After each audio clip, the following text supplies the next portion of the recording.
உலகின் வரலாற்றிலேயே இதுவரை இல்லாத மிக பெரிய மற்றும் முக்கியமான இறுதி ஊர்வலத்தை நடத்தப் போகிறது. அதன் உச்ச தலைவர் அத்தவுல்லா அலி காமேனி அவர்களின் ஜூலை 4 முதல் ஜூலை 9 வரையிலான பயணம். இந்த யாத்திரையில் 2 கோடிக்கும் அதிகமான மக்கள் வருவார்கள் என்று எதிர்பார்க்கப்படுகிறது. மேலும் இந்த யாத்திரை முக்கியமானது, ஏனெனில் 90க்கும் அதிகமான நாடுகளின் ராஜாக்கள், சுல்தான்கள், ஜனாதிபதிகள், பிரதமர்கள் மற்றும் பல உயர்மட்ட அதிகாரிகளும் இதில் அழைக்கப்படுகிறார்கள். இதன் 3 நோக்கங்கள் எனக்கு தெளிவாக தெரிகின்றன.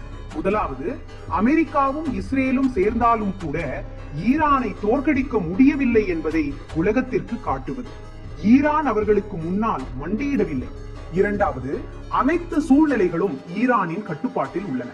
உலகின் இவ்வளவு பெரிய பிரமுகர்கள் ஈரானுக்கு வரும்போது மேலும் 2 கோடிக்கும் அதிகமான மக்கள் இந்த 5 நாள் பயணத்தில் கலந்து கொள்ளும் போது அனைத்து சூழ்நிலைகளும் ஈரானின் கட்டுப்பாட்டில் உள்ளன என்ற செய்தி உலகிற்கு செல்லும். மூன்றாவதாக, காமேனியின் இறுதி ஊர்வலத்திற்கு ஈரான் முக்கிய உலக தலைவர்களை அழைத்துள்ளது. ரஷ்யா, சீனா, சவுதி, கஜகஸ்தான் என 90 நாடுகளின் பட்டியல் உள்ளது. இந்த எல்லா நாடுகளையும் ஒரே மேடையில் நிறுத்தி ஈரான் தான் உலகில் தனிமைப்படுத்தப்படவில்லை என்பதை காட்டுகிறது. யாராவது தனிமைப்படுத்தப்பட்டிருந்தால் அது அமெரிக்கா தான். அதனுடன் யாரும் நிற்கவில்லை. மேலும் ஒரு விஷயத்தை சொல்லட்டுமா? இன்று வரை இந்த சாதனை இந்தியாவில் இருந்தது. 1969ஆம் ஆண்டில் தமிழ்நாட்டின் முதலமைச்சர் CN அண்ணாதுரையின் இறுதி ஊர்வலத்தில் 1.5 கோடி மக்கள் கலந்து கொண்டனர்.